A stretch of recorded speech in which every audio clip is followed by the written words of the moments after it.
हम पहली बार चुन के आए हैं कि हमको मालूम है कि गुनगुनाना नहीं चाहिए।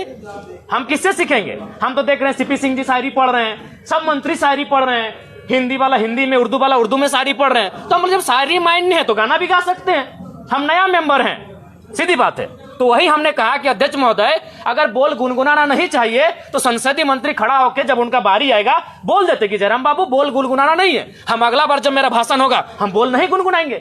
लेकिन ये कहां का तर्क है? दो का मंत्री खड़ा हो गया है, संसदीय मंत्री तो बाद में, दो मंत्री खड़ा होकर टोक रहे हैं। तो वही हमने उनको कहा कि एक तो आपको आधा घंटा समय मिलता है। अच्छा एक बात बताइए, आदरणीय माननीय मुख्यमंत्री का शाहरुख खान बोल के 4-5 लोग बोले, तब तो आप नहीं बोले कि आप डायरेक्ट किसी सदस्य को नहीं बोल सकते हैं। भैया भाभी जब आधा घंटा, कल्पना भाभी, हेमंत सोरेन जब मंत्री लोग बोलने लगता है तब तो कोई नहीं बोलता है कि आप किसी व्यक्तिगत पे बात क्यों कर रहे हैं।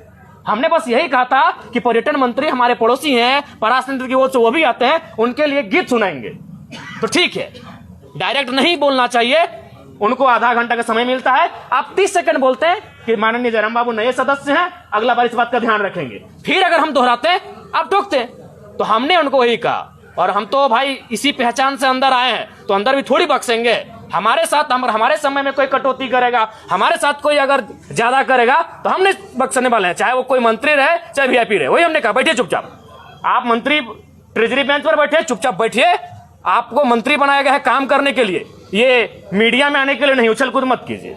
हाँ, उनका हम सम्मान करते हैं, मंत्री है, माननीय है, लेकिन उनका ये व्यवहार उचित नहीं है। आज ये ज्ञान दे रहे हैं। उस दिन आपका ज्ञान कहां था जब आपने इरफान अंसारी जवाब दे ही रहे थे, आपने टोक दिया।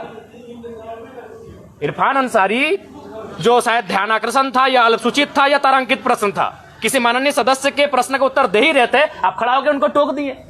उनको सवाल का उत्तर देने देते हैं, उसके बाद आप कहते हैं कि ऑब्जेक्टिव टू ऑब्जेक्टिव होना चाहिए, एक्सप्लेनेशन नहीं। तब आपका संसदीय, अरे भाई नया चूंकि वित्त मंत्री जी अभी इलाज के लिए गए हैं, संसदीय मंत्री, इनको प्रभार मिला है, तो हमारे बड़े भाई माननीय भी उछल कूद करने लगे हैं, अपने आप को सदन से ऊपर ये लोग समझने लगे हैं। और खैर इरफान भाई साहब का तो आदत है, उनको भाई मीडिया में बने रहने के लिए उछल कूद करना जरूरी है।